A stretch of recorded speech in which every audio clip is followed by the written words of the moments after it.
جو بندہ یہ درود پاک پڑھے گا اللہ پاک جل شان اس کا خاتمہ ایمان پہ ایسے کرے گا 70 فرشتے آئیں گے، شیطان بلیات اس سے ہٹائیں گے، کلمہ نصیب کریں گے، روح پروں میں لے کے جائیں گے اور سب لباس سب کپڑوں میں اعلیٰ علیین میں جا کے اس کی روح کو رکھیں گے، اور قیامت کے دن وہ بندہ ایسے کھڑا ہوگا جیسے نبی کھڑے ہوتے ہیں، اور ایسے چلے گا جیسے انبیاء۔ لوگ پوچھیں گے کون ہے؟ کہا نہ نبی ہے نہ رسول ہے، کملی والے کا ایک امتی ہے جس نے یہ درود پڑھا تھا۔ اگلی بات عجیب سنیں، یہ درود پاک جو میں ابھی بیان کر رہا ہوں پڑھتا ہے، فرمایا اللہ جل شانہ اس کے منہ میں وہ نور بھرتے ہیں کہ کیا بنی اسرائیل سے لے کر قیامت تک کے ہر امتی کو بھی نور تقسیم کرے، اس کا نور ختم نہیں۔ اللہ منہ میں نور بھر دیتے ہیں، اللہ دل میں نور بھر دیتے ہیں۔ اور ایک فائدہ اور بتاتا ہوں، اور فائدے ہیں۔ فرمایا جو درود پاک پڑھتا ہے اللہ پاک اس کی نسلوں میں اور اس میں وسعت تونگری کے وہ دروازے کھولتے ہیں جو کبھی بند نہیں ہوتے، کبھی بند نہیں ہوتے۔ یہ میرے بائیں ہاتھ پہ میرے لیفٹ سائڈ پہ چوک ہے، اور یہاں 2 پلازے ہیں، ان پلازوں کا مالک ایک وقت ایسا تھا، یہاں گلبرگ لاہور میں ایک جگہ ہے، وہاں ایک بندے کے پاس جاتا تھا، اس کو 100-200 چک کر کے مٹھی میں دے دیتا تھا، وہ مالک تھا۔ ایک وقت آیا قسمہ پرسی میں، اور اسی میں موت آ گئی، اسی میں موت آ گئی، اسی میں موت آ گئی۔ جو یہ درود پڑھے گا اللہ اس کی نسلوں میں، اور اسے کیا نہیں، اللہ تونگری کے دروازے بند نہیں کرے گا۔ آج تو پتا ہے میں مالدار ہوں، کل خبر نہیں کہ میری نسلوں سے چھن جائیں اور میری نسلیں فقر فاقے اور غربت میں چلی جائیں۔ آج یہ درود آپ کو عطا بھی کر رہا ہوں، یہ پہلی دفعہ عطا کر رہا ہوں، پہلی دفعہ اس کو ہدیہ بھی دے رہا ہوں کہ میرے حضرت سے، ڈاکیے کی حیثیت سے، کسی بزرگ کی حیثیت سے نہیں، میں ڈاکیہ ہوں، نہ ولایت کا دعویٰ ہے، ایک چیز ہے کیا کہ آخری وقت میں اگر کلمہ نصیب ہو گیا تو پھر میں بہترین ہوں۔ تو یہ درود پاک عجب ہے، پہلی دفعہ ہدیہ کر رہا ہوں، بڑوں نے دیا ہے ڈاکیے کی حیثیت سے، ڈاکیے کی حیثیت سے۔ اور اس درود کو زندگی میں ایک دفعہ پڑھ لیں، روز ایک دفعہ پڑھ لیں، اللہ کبھی تونگری کے دروازے بند نہیں کرے گا، انشاءاللہ انشاءاللہ انشاءاللہ۔ یہ درود اتنا طاقتور ہے، تونگری مال دولت رزق عزت صحت وقار شان و شوکت، اللہ تونگری کے دروازے یعنی اس چھوٹے سے وعدے کی گہرائیوں میں جائیں۔ آپ نہیں جا رہے، توجہ نہیں کر رہے، اللہ کبھی تونگری کے دروازے بند نہیں کرے گا۔ وہ تونگری سے مراد روز رزق ہے، وہ صحت ہے، وہ عزت ہے، وہ وقار ہے، وہ معاشرے میں شان و شوکت ہے، وہ زندگی کا کوئی نظام ہے، اللہ کبھی تونگری کے دروازے بند نہیں کرے گا۔ یہ ایک درود ہے، اور فضائل درود میں شیخ الحدیث نے اس کو لکھا ہے، یہ ایک درود ہے، اس کے عجیب کمالات ہیں۔ اکثر میں نے آپ کو دیکھا نا، درس میں شروع کرنے سے پہلے میں یہ پڑھتا ہوں، اور میری زندگی میں ایک واقعہ ایسا ہے کہ میں نے اس درود کے فوائد بیان کیے، زندگی میں صرف غالباً ایک بار اس درود پاک کے فضائل برکات اور کمال بیان کیے ہیں، شاید ایک دفعہ۔ عجب درود ہے، اللہم لک الحمد کما انت اہلہ، اے مولا میں تیری حمد کرتا ہوں جتنا تو اس کا اہل ہے۔ اللہ کی اہلیت کتنی ہوگی، اللہ کی عظمت کتنی ہوگی، اللہ کا وقار، اللہ کی شان و شوکت، اللہ کا غلبہ کتنا ہوگا، کوئی گمان کر سکتا ہے؟ فصلی علی محمد کما انت اہلہ، اور سلام بھیجتا ہوں، درود و سلام بھیجتا ہوں محمد پہ جتنا وہ اہل ہیں، جتنا ان کی عظمت ہے، جتنا ان کا وقار ہے، جتنا ان کی شان شوکت ہے۔ وَفَلْ بِنَا مَا أَنْتَ أَهْلُهُ، پھر تکرار کر رہے ہیں، إِنَّكَ أَنْتَ أَهْلُ التَّقْوَى وَأَهْلُ الْمَغْفِرَةِ، آپ سے بڑا تقوی والا کون ہے، آپ سے بڑا مغفرت والا کون ہے۔ یہ درود پاک جب بندہ پڑھتا ہے، میں نے اس کے فضائل بتائے تھے، اس کے کمالات بتائے تھے، آج میں اس کے صرف 2-3 فضیلتیں بتاتا ہوں، پھر ہم اس کو مل بیٹھ کے پڑھتے ہیں۔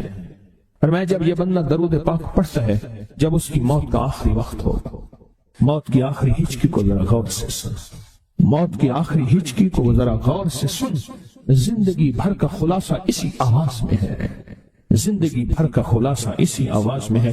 جو بندہ فرمایا یہ درود پاک پڑھتا ہے، یہ درود پاک موت کے وقت اللہ جل شانہ 70 فرشتے ایسے بھیجتے ہیں جو اس سے آفات بلیات شیطان کو دور کرتے ہیں، جنت سامنے کرتے ہیں، رحمت سامنے کرتے ہیں، اس کی روح دھڑکتی ہے اور اس کی روح کو کلمہ نصیب کرتے ہیں، دیدار مصطفیٰ کراتے ہیں، اور فرشتے اپنے پروں میں لے کے اللہ کے حضور جاتے ہیں اور اعلیٰ علیین میں اس کی روح کو رکھ دیتے ہیں۔ ایک فائدہ چاہتے ہو خاتمہ ایمان پہ، اللہ میرا کر دے، اللہ آپ کا کر دے، ساری زندگی کا کھٹیا وٹیا، ساری زندگی کا نچوڑ۔ اس دن ایک جگہ گیا، بہت بوڑھا آدمی، بہت بوڑھا آدمی، مجھے کہنے لگا ابا جی کو سمجھائیں۔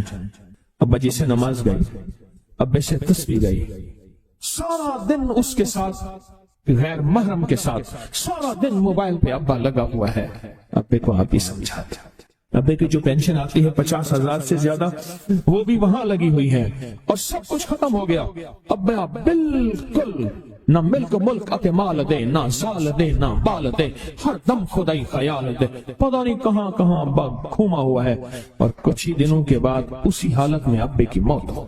اللہم لک الحمد کما انت اہلہ فصل علی محمد کما انت اہلہ وافعل بنا ما انت اہلہ فانک انت اہل التقوی واہل المغفرہ۔ وعدے انشاءاللہ پورے ہیں، کیوں؟ وعدے کرنے والا سچا، وعدے سچے، وعدے کرنے والا سچا، وعدے سچے، اور انشاءاللہ اگر ہم سچے نہیں تو کلام سچا۔ ایک وقت آئے گا یہ سچا کلام پھر سچا بنا دیتا ہے۔ کہا سن لینا، پہلے ریا آتی ہے، پھر اخلاص آتا ہے، پہلے عادت آتی ہے، پھر عبادت آتی ہے۔ عادت تو بنا لے۔ ہمارے یہاں ایک پیر صاحب تھے، میرے والد صاحب رحمۃ اللہ علیہ، ان کا باغ اور ہمارا باغ آپس میں اب بھی ایک ہی ہے، دیوار کے ساتھ دیوار ہے، بنے کے ساتھ بن۔ تو وہ ان کے ہاں گئے تو ایک بابا جی جھاڑو دے رہے تھے، ایک بابا جی جھاڑو دے رہے تھے، اور صبح شام کی روکی سوکی ملتی تھی اور بس ہر وقت غلامی ہوتی تھی، ہر وقت غلامی ہوتی تھی۔ تو مجھے والد صاحب نے بتایا کہ میں اس بندے کو جانتا ہوں، اس نے اتنی مربع، اتنی ایکڑ، اتنی زمین جو ہے اٹھا کے ساری پیر صاحب کو دے دی، اور ساری زندگی پیر صاحب کے 2 وقت کی ایک سوکھی پوکی روٹی، آخر وہیں مر گیا اور اس کو کفن دے کے دفن۔ اسے پیر صاحب نے مجبور نہیں کیا، پیر صاحب نے مجبور نہیں کیا۔ دعاؤں کی طاقت ہے، دعائیں نسلوں کو کھلائیں گی، پلائیں گی۔ پر ایک تجربے کی بات بتاؤں، بڑوں کی بات ہے، بڑوں کی بات، دعاؤں کی برکت سے اللہ حلال طیب طاہر کھلائے گا۔ میرے پاس ایک صاحب ہے، کہنے لگا کاروبار کو زوال ہو رہا ہے، کورنگی میں، کراچی میں فیکٹریاں، ملیں اچھی خاصی ہیں وہ ایریا، تو کہا کاروبار کو زوال ہو رہا ہے، اور کاروبار زوال پہ چلا گیا ہے، کمپنیاں 2-4 بند ہو گئی ہیں، زوال ہو رہا۔ میں نے اللہ کا نام دیا، پھر ملے، کہا کچھ نہیں ہے۔ اچھا، میں نے کہا یہ اب پڑھیں آپ، اللہ پاک دکھائے گا مجھے۔ انہوں نے خود بتایا، میں ایسے کوئی سمندر ہے اس سے کنارے کھڑا ہوں، کہنے لگے کراچی کا سمندر نہیں، کہاں ہے؟ تو میری طرف پانی آتا ہے اور وہ گندا پانی ہے، بالکل میلا گندا۔ تو میں سوچتا ہوں سمندر کا پانی تو بالکل شفاف ہوتا ہے، یہ گندا پانی کیسے ہے؟ اور وہ گندا پانی پہلے میرے ٹخنوں تک آتا ہے، پھر گھٹنوں تک آتا ہے، پھر رانوں تک آتا ہے۔ اور کہا کہ مجھے دور سے ایک لہر آتی نظر آ رہی ہے کہ شاید میں اس میں ڈوب جاؤں۔ آواز آتی ہے چلا جا، تیرے رزق میں کوئی مشکوک رزق داخل ہوا ہے، ہم تجھے پاک کرنا چاہتے ہیں، اور یہ سارا مشکوک رزق ہے، اور تیرے مال کو ہم نے اس لیے کم کر دیا۔ گھبرا نہیں، گھبرا نہیں، استقامت سے ہمارا نام لیتے رہنا، بہت جلد تجھے ہم پاک کر کے پھر پاک مال دیں گے۔ پاک کر کے، کیا عجیب بات ہے، پاک کر کے پھر پاک طیب طاہر مال دیں گے۔ گھبرا نہیں، ہمارا نام لیتے رہنا، تو ہو کسی بھی حال میں، تو ہو کسی بھی حال میں، تو ہو کسی بھی حال میں مولا سے لو لگائے جا، قدرت ذل جلال میں کیا نہیں گڑ گڑائے جا۔ چین سے بیٹھے گا اگر کام کے کیا رہیں گے پر، گونا نکل سکے گا مگر پنجرے میں پھڑ پھڑائے جا۔ بند ہے پنجرے میں، نکل نہیں سکتا، پر پھڑپھڑا تو صحیح، پھڑپھڑا تو صحیح، محنت تو کر۔ والذین جاہدوا فینا لنہدینہم سبلنا، ہماری راہوں میں محنت کر، ہمارے لیے اللہ کی طرف قدم اٹھا، ففروا الی اللہ، پھڑپھڑا تو صحیح۔ بہت خوش قسمت ہے جس کو اللہ نے اپنی ذات کا تعلق عطا کر دیا، بہت خوش قسمت ہے جس کو اللہ نے اپنے ساتھ باتیں کرنے کا راز و نیاز کا کوئی جذبہ دے دیا، جس کی زبان سارا دن ذکر میں، تسبیح میں، سجدوں میں، اپنی دنیا کے کاروبار بھی ہے لیکن دل اٹکا رہتا ہے کہ اب نماز کا وقت ہے، آج میرا ذکر نہیں ہوا، آج میں نے قرآن کی زیارت نہیں کی، 1 صفحہ 2 صفحے، 1 پارہ 2 پارے۔ خوش قسمت انسان ہے آپ، بہت نصیبوں والے ہیں آپ، بہت نصیبوں والے، یقین جانیں۔ دنیا کا خوش قسمت انسان وہ ہے، دنیا کا نصیب و بخت اور مقدر والا انسان وہ ہے دنیا کا، جس کو اللہ پاک کہے